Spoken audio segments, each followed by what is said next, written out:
এখলাসপুরের নানা আয়োজনে শীতলা পূজা অনুষ্ঠিত।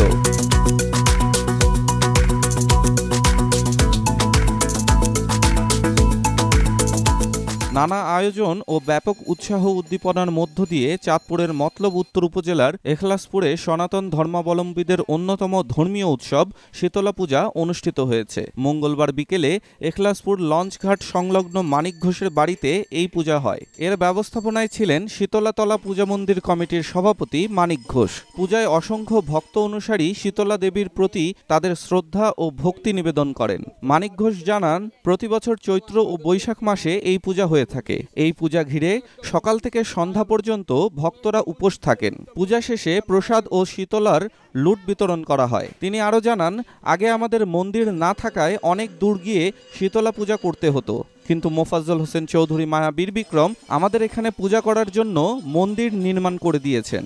এখন আমরা এখানেই প্রতি বছর শীতলা পূজা করে থাকি। তিনি আরও জানান, আয়োজিত হয় রোগমুক্তি ও সমাজের সুস্বাস্থ্য প্রার্থনায় প্রধানমন্ত্রী শেখ হাসিনার সুস্বাস্থ্য ও দীর্ঘায়ু কামনা করা হয়। একই সাথে চাঁদপুর 2 আসনের সংসদ সদস্য সাবেক মন্ত্রী মোফাজ্জল হোসেন চৌধুরী মায়া বীর বিক্রমের সুস্বাস্থ্য ও দীর্ঘায়ু কামনা করা হয়। শীতলাতলা পূজা উৎসব অনুষ্ঠানে মতলবের যুব সমাজের আইকন চাঁদপুর 2 আসনের সংসদ সদস্য সাবেক মন্ত্রী মোফাজ্জল হোসেন চৌধুরী মায়া বীর বিক্রমের জ্যেষ্ঠ পুত্র প্রয়াত সাজিদুল হোসেন চৌধুরী দীপুর আত্মার মাগফিরাত কামনায় বিশেষ প্রার্থনা করা হয়। এছাড়া দেশের সুখ, শান্তি, উন্নতি ও সমৃদ্ধি কামনা করে বিশেষ প্রার্থনা করা হয়। শীতলা পূজা পালনকারীদের মতে আদ্যাশক্তি দেবী দুর্গার অবতার হিসেবে তিনি পক্স, ঘা, ত্বক সম্পর্কিত প্রভৃতি রোগ নিরাময় করেন এবং পিশাচের হাত থেকেও রক্ষা করেন। মানুষের হাম, বসন্ত, পাতলা পায়খানা ও জ্বর হলে এবং গায়ে গুটি বের হলে, সর্দি লাগলে, পাতলা পায়খানা করলে শীতলা পূজার মানসী করা হয়। মানুষের হাম, গুটি, বসন্ত এসব থেকে পরিত্রাণের লক্ষ্যে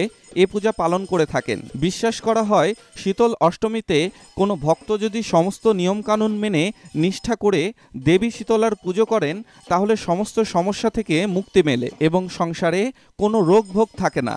দোলযাত্রার পরবর্তী অষ্টমী তিথিতে দেবী শীতলার আরাধনা করা হয়। হিন্দু ধর্মের বিশ্বাস অনুসারে এই দেবীর প্রভাবেই মানুষ বসন্ত প্রভৃতি চর্মরোগাক্রান্ত হয়। এই কারণেই গ্রাম বাংলায় বসন্ত রোগ মায়ের দয়া নামে অভিহিত হয়ে থাকে। ভক্তদের বিশ্বাস, কলস থেকে তিনি আরোগ্য সুধা দান করেন এবং ঝাড়ু দ্বারা রোগাক্রান্তদের কষ্ট লাঘব করেন। শীতলা পূজা করতে আসা ভক্ত গীতারানী ঘোষের সাথে কথা বললে তিনি বলেন, এই পূজার জন্য আমরা সারা বছর অপেক্ষা করে থাকি। এই পূজাতে এখলাসপুরের ও আশেপাশের এলাকার ভক্তবৃন্দ উপস্থিত হয়।